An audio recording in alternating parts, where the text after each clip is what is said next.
Candace Owens, do you know anything about her? I am not going to play a part of the broken Black culture that always wants to martyr criminals, who wants to pretend they were these upstanding human beings that just wanted to help society, that just wanted to reach out and uplift society. And he has a rap sheet that is long, that is dangerous. He was an example of a violent criminal his entire life. Okay. I've heard of her in passing. There's a few major, I guess, millennial conservative speakers within America. So you have like Tommy Lauren, Candace Owens, Ben Shapiro, and they always go very viral on YouTube and Facebook because their comments tend to be quite controversial. So I've like heard of her in the past, and she's made different she said different things, and she's like been dragged on Twitter by a bunch of different people because they don't agree with her. Yeah. Very necessarily dragged. So let's go into some of the things she said. I want to know your opinion. So she said that George Floyd shouldn't be a martyr, and the fact that we're buying t-shirts with his name on it, we are actually catering to the bottom of the society as we are fighting and demanding support for those that are up to no good. She said we turn criminals into heroes. She also shared that he was arrested in 2002 for criminal trespassing and served 30 days in jail. He also went to 8 months in jail from arrest in October 2002. He served 10 months in state jail for possession of cocaine in December 2005. He pled guilty to entering a woman's home. He pointed a gun at her stomach as she was pregnant and searched her home for drugs and money, according to the court records. And then his last stint was in 2014 when he was in prison as well. So she said because of all these lists of arrests, he shouldn't be a martyr. And because of that, she's not buying into this Black Lives movement. So what do you think about that? I think it's a bit sad to judge someone based on their past crimes. Obviously, he was found guilty of these and he was put in jail and served his time. But as a country that's supposed to pride itself on having an advanced criminal justice and legal system, whenever someone is in the process of being arrested, technically, according to the Constitution, we're always innocent until proven guilty. So even though he was found to be in prison for these specific crimes, the police officers were not arresting him for the crimes that he had already done and been in prison for. They were arresting him for an alleged crime, which we don't know if actually took place or not, because he was not able to sit in front of a panel of jurors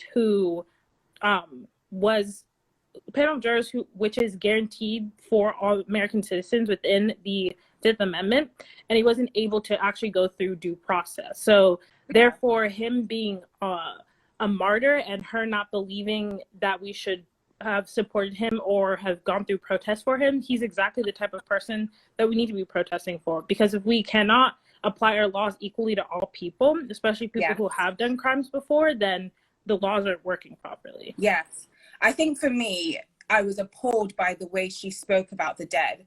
I was appalled by the fact that she said we are making him our martyr. We are not making George Floyd a martyr. We are just fed up of seeing Black people be racially profiled by the police and handled in a disgusting way that their lives end up being taken. So it's not about George Floyd. It's about a long list of police brutality. And when you keep hitting and poking somebody, eventually they're going to speak up. So no, George Floyd isn't a martyr, but George Floyd's life mattered.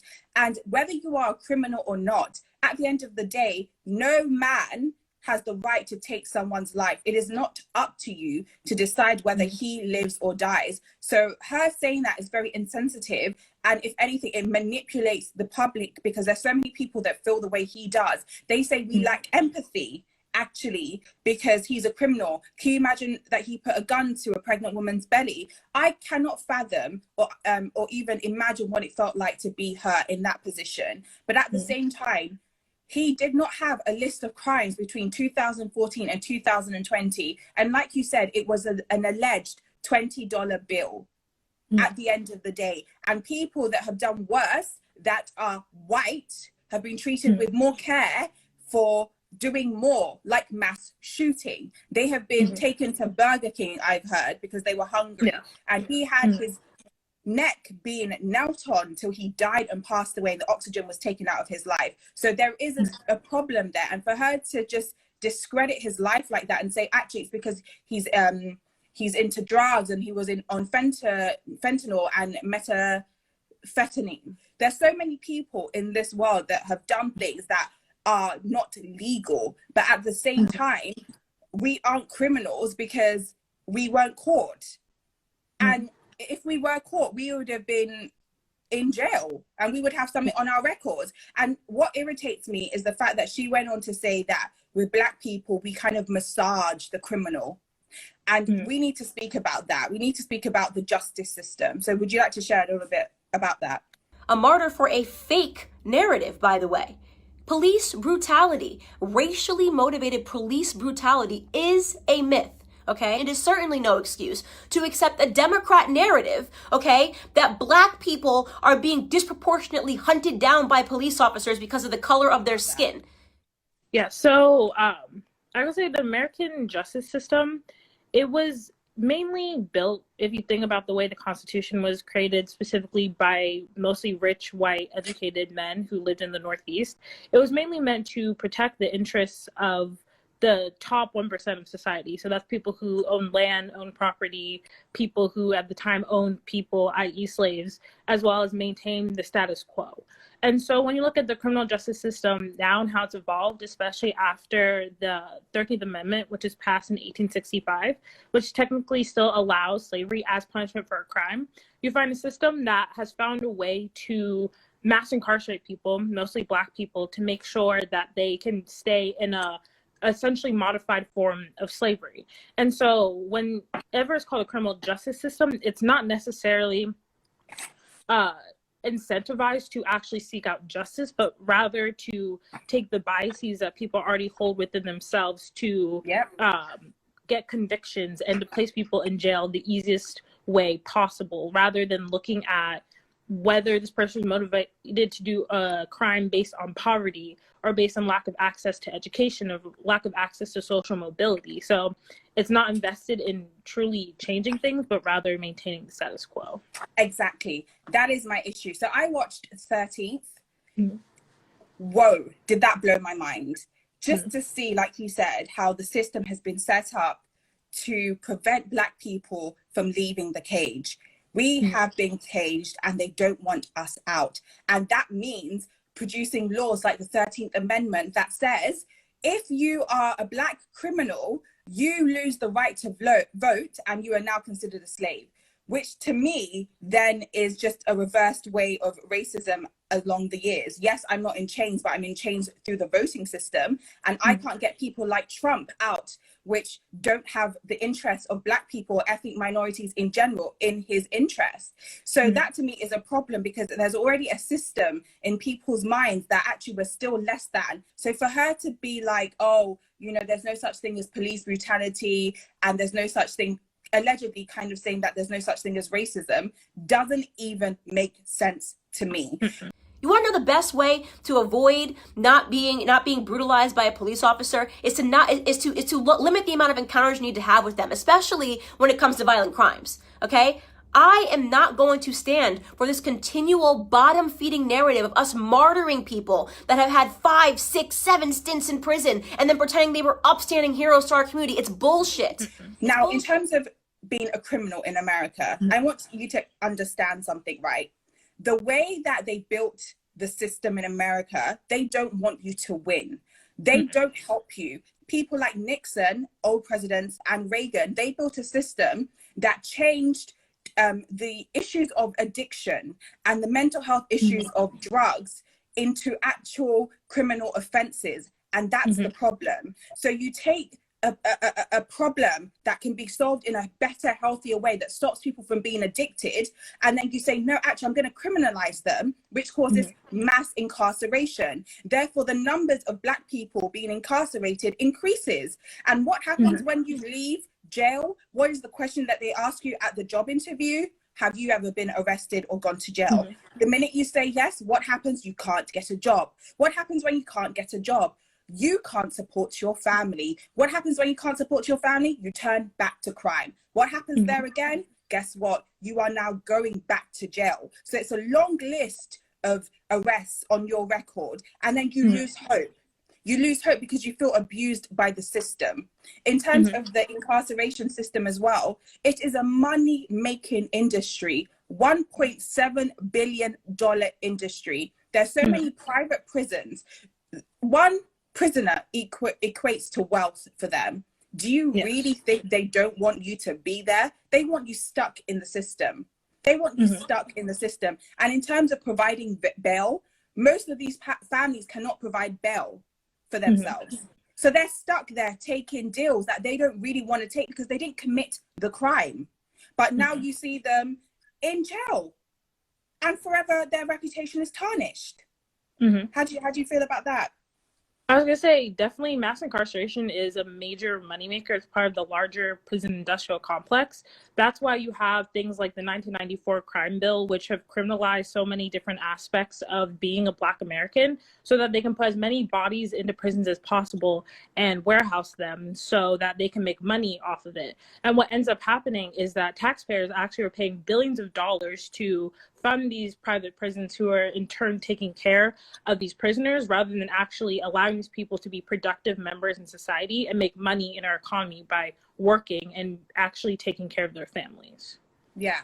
And Raz, he actually made a big point, which is Bill Clinton. He's a Democrat, so he's meant to be this liberal person. He made it worse. If anything, he probably did worse than Reagan and Nixon. So what he did is he had a 3 strikes you're out bill and a mandatory minimum bill, which meant that if you commit 3 offenses, you are sent to jail for life, which meant the mass incarceration blew up. And also, if you are convicted, you get the minimum sentence and you have to serve the whole sentence. It's probably like 85% of that of the sentence you must serve. So even being able to be let out on early parole, that wasn't given to you anymore. So this is a system that young children are grown up without families, without dads, and then they're grown up in a situation where they turn to gangs because they don't have that father figure. Because actually, when it came to the Reagan's campaign and Reagan's era, he decided to say that a little ounce of crack cocaine deserves more time in prison than 10 grams of rich man's cocaine, which is more expensive. So he set the system up in a way that the poor man's drug equated to more time in jail than the rich man's drug. The whole system was set against you, and it's still set against you with that 13th Amendment. And now I understand, because I had to research. I say these things because I had to learn. And I encourage every single person, the people like Candace Owens that can say the fact that George Floyd is a criminal and that's why he can't be the martyr. That's why this is disgusting that everyone is banding together. We cannot listen to people like her without doing our own research. And then you make your judgment. Make your own judgment. Watch 13th. Watch When They See Us. Read up about it. Read up about Nixon, about Ronald Reagan. Read up about Bill Clinton, this person that till this day hasn't really suffered at the hands of his consequences. He is this charming guy that's gotten away with so much, even cheating on his wife. I mean, y'all know I'm not into cheating. So it's a big thing. Yeah. Right? Yeah, just the entire system, whether it's the laws, prosecutors, and police officers themselves, they don't actually want to see people, especially Black people, have mobility and find their footing in society because of internalized anti-Blackness. But also, it's just people believe you can't have a lot of people at the top, you can't have a lot of people succeeding. The current systems that we live in have to have someone to oppress in order for you to have power.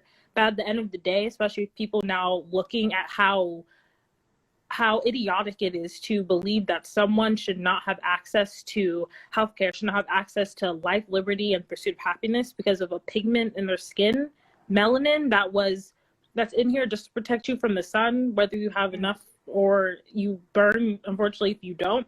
That's not a reason to not allow people to live full lives. I now actually want to go over some of the statistics she used, because I come with my facts, honey. So I'm coming for you, Candace Owens.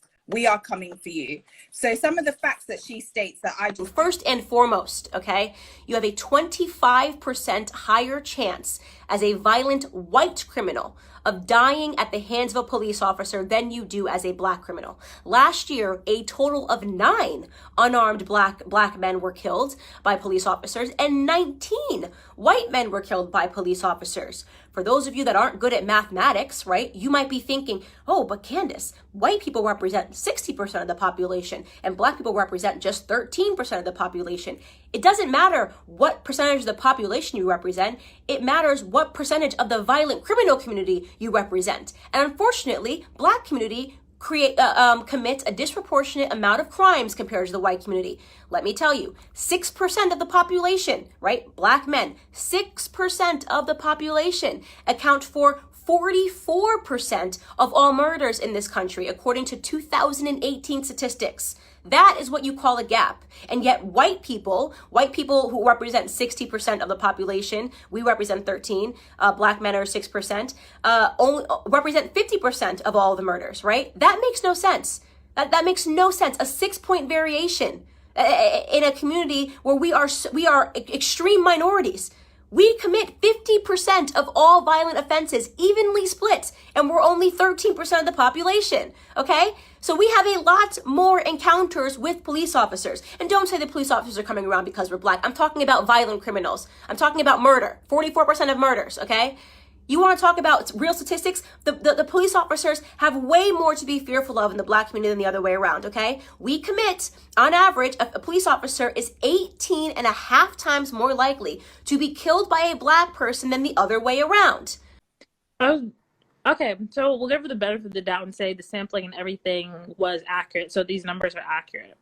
I guess the main question I would ask is why black people why this percentage is so high, right? If you think about black people, they're often forced into neighborhoods that breed crime a lot. What happens here, one mini example in Charlotte, is this phenomenon known as the crescent and the wedge. So about the wealthiest people, the wealthiest people in the city live within a crescent, and then the poorest people live inside this little wedge. And so what happens is when you have people who all live together, who have lower economic status due to redlining and other issues, and then they don't have access to education and adequate housing, and it's also issues of proximity to people like that, what happens is that it breeds crime over and over and over again, versus you have people who are wealthier, they have access to resources, and they don't necessarily have to fight each other for it. There's going to be less crime. I actually have my own statistics that I want to share. So, and this really, really shocked me, just because that, like I said, there's only 13.4% of people that are in America which are colored black. Okay. The number. Can I get back on this second? My dad is trying to call me. Oh, yeah. So let me just carry on and then she'll call back. So the number of murder by firearms, okay, in the United States in 2018 by race, white people together over 6,000, and out of that over 4,000 just for men, and then for black 7,000, over 7,000, and 6,000 for men in general. These are people that are murdered by firearms. There's an issue here.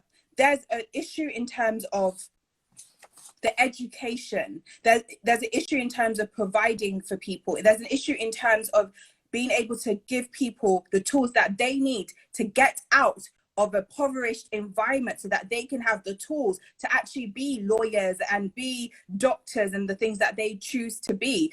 Do you really think someone wakes up in the morning and says, I want to be murdered and be put in a certain environment that really nobody wants me to succeed, and all of a sudden I'm always scared for my life and I've got to go into the gangs and I've got to do these things? I don't think so. So I think we do need to look at these statistics and say, why is this happening? And when we look at the criminal system and the way it's been set up to make sure that black men don't leave the system. I was watching a story about Khalif, which is a guy that was put in Rikers for allegedly stealing a rucksack, and he didn't do it.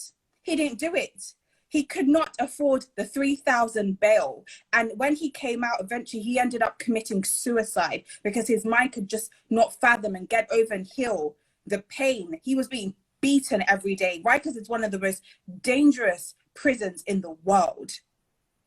How of course you're going to be, you know, in an environment that is suspicious. Look at the way it's been set up. You can't afford bail. They say, even if you want to, like, we can help you by you selling things. I don't have things to sell because I didn't grow up in an environment that supports me to grow.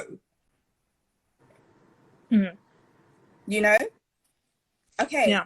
The number of mass shootings in the United States between 1982 and February 2020 by shooters of race is 64% white and 20% black. In terms of mass shootings, that means more than one person. Within one mass shooting, you can take an array of people. You can take an array of people. So 64% of that belongs to white. And yet we see them being handcuffed and taken out with pride. And yet this man that allegedly forged a $20 bill has his neck being choked till he can't breathe. Does that make sense? No, there's definitely a disproportionate use of force. I was even looking at a study in the Journal of Criminal Justice. And essentially what it's saying is that police officers tend to use excessive force on Black people. So whenever it's like a Black suspect or a white suspect and they're arresting them for roughly the same type of alleged crime, they tend to use more force, whether it's chokeholds or different physical altercations with Black suspects more than white suspects. And then also there's a study done by Harvard, and they found that when you give people an implicit association test, it's much easier to associate Black faces with unpleasant words than white faces. And they even did this with police officers, and they found it took them longer for them to find positive words to say about Obama rather than a white criminal when shown pictures in a slideshow. Oh, wow. To a criminal? So it would be the picture of the president at the time, who was a Black man, and then also show a picture of a white man who could be a criminal in a jumpsuit. And they found it took much longer for them to say something positive about their Black president than a white man who was depicted as a criminal in the photo. So I want to know, how do you feel about what's going on right now? How do you feel as an American to see everyone band together and all these Confederate statues being like put down? I think it's been a long time coming. I think the first time I ever fully noticed there was something wrong, specifically with racial tensions in this country, was the death of Trayvon Martin, or the murder of Trayvon Martin, and also the murder of Tamir Rice. I was very young at the time. I forget, maybe 10, 11 years old. And I remember seeing his face on the story, or face on the news, and the story being told over and over and over again.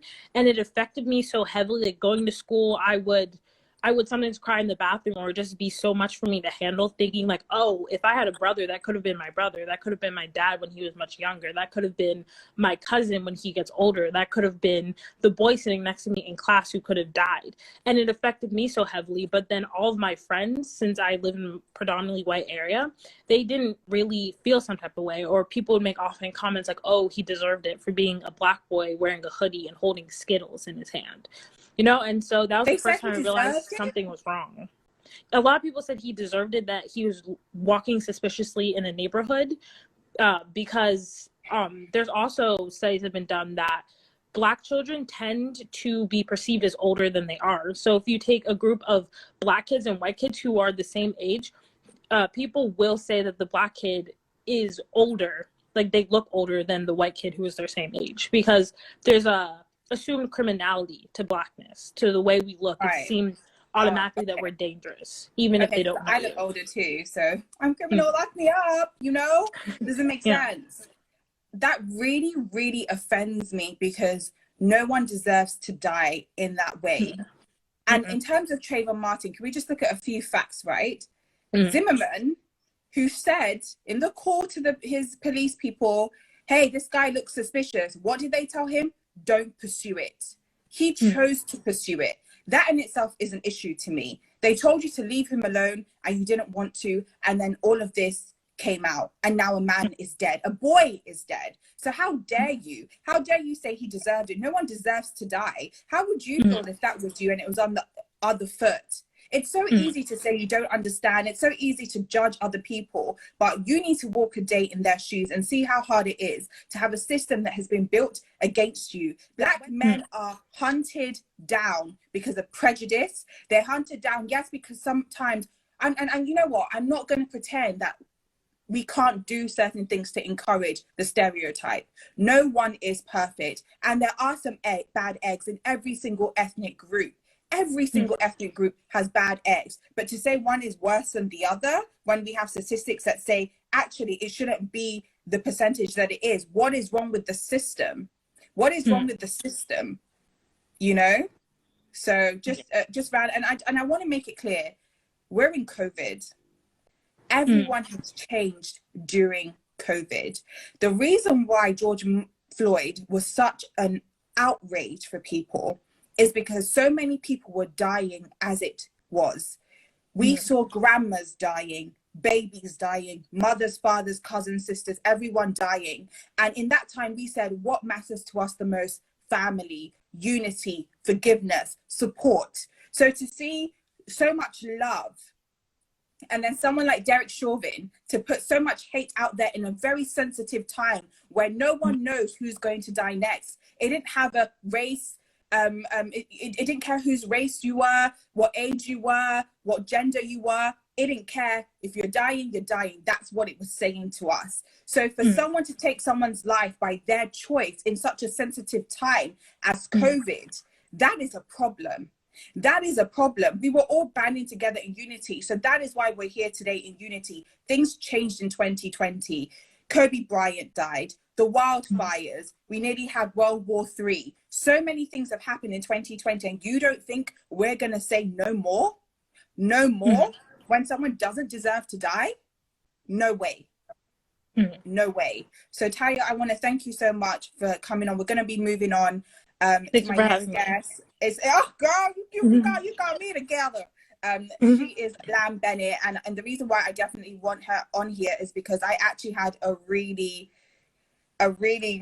just confusing and toxic conversation with an acting student who shared that she doesn't believe that there's anything such as white privilege. And she said actually that segregating certain marketing, anything to do with Zoom sessions to help Black actors, anything to do with business conferences that are just catered to a specific minority is actually segregation against white people, and it's a form of reverse racism. So I do want to get Lam Bennett on just to see how she feels about that. So Tayo, thank you very much. Thank you. Thank you. Hi. How are you?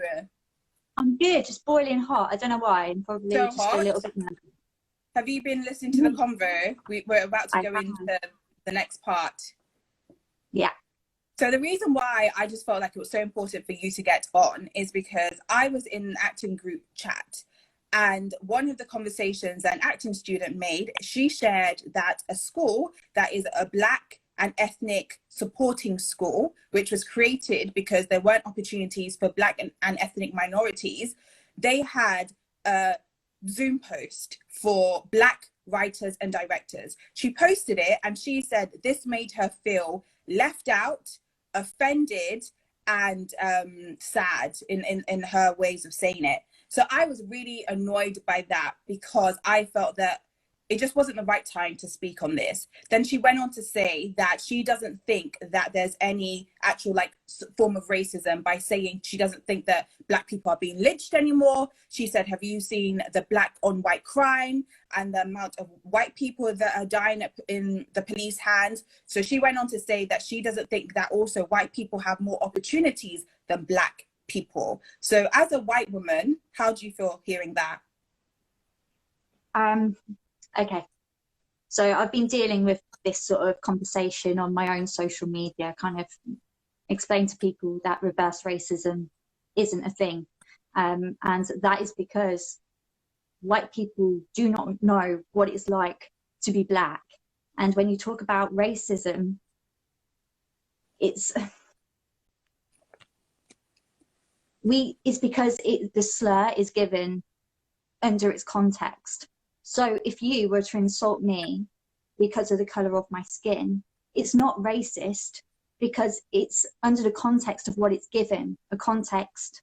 Like if I was to be racist towards you, if I was to call you a horrible name, that would be racist because of the historical context of mistreatment, you see, because white people are the dominating race. We have been for a long time. So it just doesn't have the same context. These people, for example, that I see that are not aware of their white privilege, generally speaking, they've had their own struggles in life, you know. So a word like white privilege, it just doesn't ring true with them right away because they're just so blind to their own privilege as a white person because they don't realize that society is completely geared for their comfort, you know. So they're just completely unaware to it. They've got their own racial bias, and then, you know, and it's annoying because they're just unaware. They're just so unaware, and it's systematic as well. It's not their fault. It's information that's routinely deprived from us in our education. Now it is their fault now because do you know why? I barely knew anything and I had to do what I had to do, which is educate myself. So when I am telling you that actually we don't have as many opportunities in the film industry, you're telling me that is not true, that white people and black people have the same amount of opportunities, that actually it's reverse racism and segregation when there's a black 3-hour Zoom call that doesn't invite other ethnicities, that's an issue. So white privilege itself is the inherent advantages possessed by a white person on the basis of their race in a society characterized by racial inequality and injustice. You're right. We're all educating ourselves at the moment. We're all navigating this together. So it's just really annoying when you've got laggards, you know, people that just can't pick up a blooming book or just watch a clip that's different to the narrative that you usually focus on. Do you know what I mean? Like, it's annoying. And then they're usually the people that will quote you know, Martin Luther King quotes as well, not realizing that he himself was put behind bars and he was considered a radical back when he was doing his do you know what I mean? Like, it's just, they use Martin Luther King and they don't realize back in that time he was the poster boy of criminal. He was in every newspaper as one of the most dangerous criminals there was to live. And why? Because he was encouraging us to educate ourselves, to not be weak and to be able to be independent. He wanted us to be independent and to be equal. And that to them meant being a criminal. And one of the things that really upset me that she said was that now I know how black people feel when someone says something unkind to them because they're black. She also went on to say, it is a sensitive time for me as it is for you. Do you think that she has a right to feel the way she does? Because in her mind, it's this school that I go to is only having a Zoom session for black creatives. I feel left out. This is racism. Do you think that's racism? Can you understand where she's coming from as a white person? To say it's racism to have only black events. It's her white fragility speaking, not racism. You know, with white privilege comes a certain fragility, and that's something that we really need to address in this discussion, because something that I've learned as well, like I just said about it being a problem that black people have to deal with, I've been learning for myself that lesson and realizing with white privilege comes a certain fragility that's sort of like the symptom of white privilege, and that fragility has to be treated as it is. It's fragile, and that's because white people have lived so comfortably for so long in this society that any sign of discomfort feels magnified. It's in no way near a problem as deep-rooted as racism is, suffering from a racial attack, but it's that fragility that needs to be sort of addressed. I'm not saying like we need to, you know, treat all the white people gently and all of that, but we kind of do. Well, I do, not black people. Black people have been fighting this fight for really long time.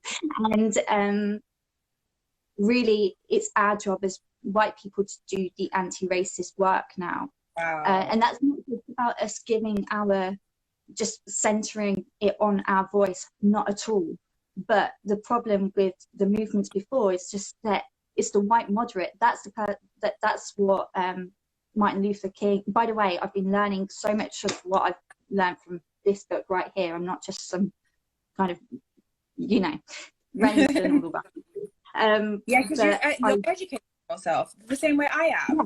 We all need to educate ourselves, all of us. Yeah, and it's just so sad because some of like what I've seen on my social media when people are focusing on the wrong things, such as George Floyd's character or the looting, and like in the scheme of things, who cares? Like, I don't care about what happens to Target. Like, there's deeper issues, so I kind of got sidetracked then. What was I talking about just before? We've got a comment from Diego. He said, I was at the protest at the US Embassy and was a calm and clean protester. The humorance itself must allow itself to learn. If we can identify the oppressed, then you can identify the oppressor. Thanks for trying to educate yourself, Lam. Thank you. Oh, thanks. That's really helped me, actually. No. I think for me, sorry, it's just that those people on social media that I've seen that are expressing anger about looting and about George Floyd's character over the actual problem of actual racism. I just feel like if they can educate themselves, I feel like this is my job as a white person, because I haven't been fighting the fight for all my life. My privilege is that I've got patience as a white person. Okay, so I will take the time to speak to people that have an obvious racial bias and try and feed in those facts sort of gently to them to sort of come around to the fact like, oh, and then they can feel the guilt and all of that. They'll go through that process, but at the end of it, they'll have some anger, and anger we can use. And I know, like, why would you, if we could just direct that anger in the right way, so then we can actually change the systems, because it's the systems that we have in place that do this, then I think that's a good move. If that makes sense. Now, I do want to share something from a white man. As she said, there's no racism. There's no such thing as white privilege. And George Floyd is a criminal, which means he shouldn't have been the poster boy for this Black Lives Movement. Jeff Bezos, the owner of Amazon, had a white person called Dave message him and say, I was placed in an order with your company when I discovered your statement of support for Black Lives Matter. Pledging your support for a bunch of worthless N-words will ruin your company. That is what someone said to him. Now, do you tell me that there's no such thing as racism when someone sends that? I've seen so many people send so many things to him, saying that having that Black Lives Movement banner, is segregating white people. It's causing division, actually, and it's causing division between us being able to unite, which at the end of the day will do more damage. I'm sorry, but slavery did a lot of damage. It did a lot of damage to the Black man, his family, the ability to provide for his family, the ability to be looked at as equal, the ability for him not to be processed as a criminal for the rest of his life. And in America, the ability to be a civilian that can vote. Ellen Pompeo from Grey's Anatomy called out the magazine interviewing her for the lack of diversity. And she said, there's a ton of women in the room, but I don't see enough color. When I show up on set, I would like to see the crew look like the world that I walk around in every day.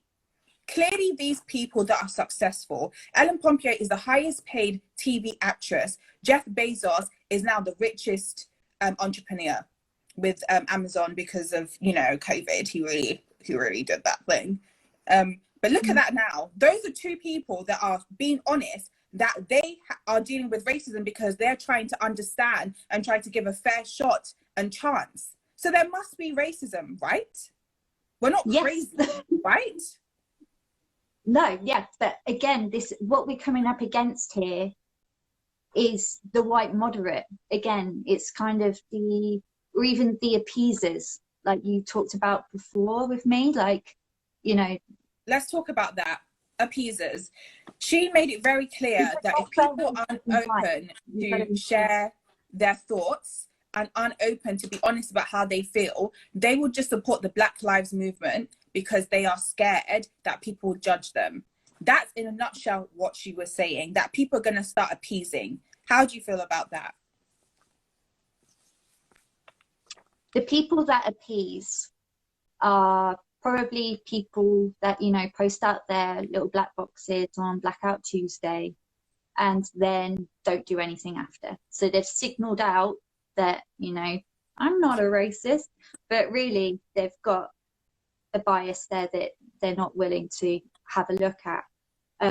So when we talk about racism, I think racism stands out when you see it in the sort of context that if you saw that sort of bio on the street, that email that was sent to Jeff Bezos, for example, you know, it shocked you. Like, we can see racism like that, and, you know, we can react and respond, you know, but it's the appeasers, as you say, or even the virtue signalers, whatever. Those are the ones that are more of the problem, and those are the ones that people like me have got to sort of talk around, because if we can get them on the fight, and if we can sort of redirect their anger in the right way, then we're good. Like, so is it beneficial for us to have people that genuinely don't care and are just doing this like some influencers are, just not to be called out or to show unity publicly because they know it's good for their brand? Is it better that they join us in this fight, or should they just be honest and not even bother? Do we need the fakeness? That's what she was saying, that if we keep speaking up, we're going to force people to have to hide their true feelings. And deep down, when we get people into the system, like people have questioned, like Hillary Clinton, where her husband was the person who introduced the 3 strikes you're out bill, where if you have 3 criminal offenses, you are put in jail for life. People that aren't authentic. So when they actually get into power, when they actually get those roles, they're not really going to be doing what they need to do because it never came from a genuine place in the first place. They will do the minimum that they say they will do, but they will not be really fighting the cause. So does she have a point about that? Yeah, on a bigger scale, that's a definite point. Yeah. On a smaller scale, like a way smaller scale, when we're talking just about appeasers and virtue signalers, basically we've got to be the change. That's the point, isn't it? So we, meaning also white people on the ground, we need to make the change. And I think once you really engage, and I think this movement can really give accountability as well, for people that are engaging in this now. Automatically with a movement, and if you're engaged in it, there's going to be a sort of accountability, and also you can't get away from the facts then. So even if you're sort of coming into it from a disingenuous place, I think once you really start engaging in it, you can't help but learn the facts, and you will be brought round. Do you know what I mean? Like, I agree with that. I actually agree with that. I think that you are a product of your environment, and they say you are the average of the 5 people you spend the most time with. So if you do something that comes from a fake place, eventually, like you said, your heart might open and you might say, okay, you know what, they have put me in this position, I now really need to educate myself, and that allows them to then be changed. So do you know what, I'm going to take the appeasers, I'm going to say, we need you as well. Everyone has their place in the animal kingdom. Everyone has their place of survival and just keeping the world moving and keeping it rolling. So if I need to embrace people that may not be as genuine, then I'm going to do that, because I know that they will see my heart. I know they won't be scared when they say, oh, this girl's a loyal friend, or this girl, or you know what, slavery was really real. When I watched the 13th on Netflix, when they see us, these things will start touching you, and eventually that ice will start melting and melting and melting, and then we would have turned you around to see the openness. Because I want genuine people, but I have to be open that sometimes not everyone is genuine. So how do we get them to change and evolve? So I really love the idea that you've suggested. Thank you. No worries. And you've actually just made me remember, as I've said, I think I've mentioned already, but this is massively down to education. We are not given a context under which us black and white people coexist together in this country. It's just deprived of us. And, you know, we're just taught in our schools, the winners, the white man winning stories. That's what our history lessons are. But we need to learn from our mistakes as well. You know, in life, on an individual level, you learn from your mistakes as well as your wins. And, you know, and so it's just, we've just got to grow as a society. Like, this cannot carry on the way that it's operating right now. And we're not going to do it. We're not going to allow it either, because now we have got videos. The world is changing for the better, hopefully, and so you can't get away from it now. It's becoming more visible, and I think, as sad as you know, recent event, well, just the whole mess of it, really, I think we've got a real gift now. We've just got to take it with both hands and just run with it, because we need to change what we're getting educated as well. The last thing that we had the fight over in the group chat, which the next speaker that's about to come on is going to discuss, is the Met Police in terms of stop and searches, in terms of racism in the UK. Because this whole conversation, we've spoken about racism in America, but we are in the UK. And when she spoke to me, she said, Tosin, you are speaking out of emotion and you don't have facts. So do you know what I did? Because I'm a black educated woman, I brought my facts. And this is what I need to encourage you to do. You need to know your statistics. You need to know your history. You need to know your facts, because you're on a long fight. It doesn't stop here. It doesn't stop at George Floyd. It needs to keep going. The conversation needs to keep going. So I'm going to stop this particular live so then I can have the last part of this conversation. And I encourage you to please come back on this live. It's going to be straight away. We are talking about the UK, and I want you to know the statistics of education and being a black person, and really how the system have set you up in terms of stop and searches and police brutality in the UK, because she let me know that there's no such thing as police brutality in the UK, and the people that the police only stop and search are criminals in a way, people that smell like weed, people that are opening car handles, people that seem to be robbing and things like that. So that to me is a problem. So please, I'm going to stop it now. Let's end it properly, and I need your conversation. I need you to just listen, okay? So thank you. 1 second. Bye-bye. Bye. Thank you, Lam. Thank you so much. Thank you. Thank you. Thank you for having me.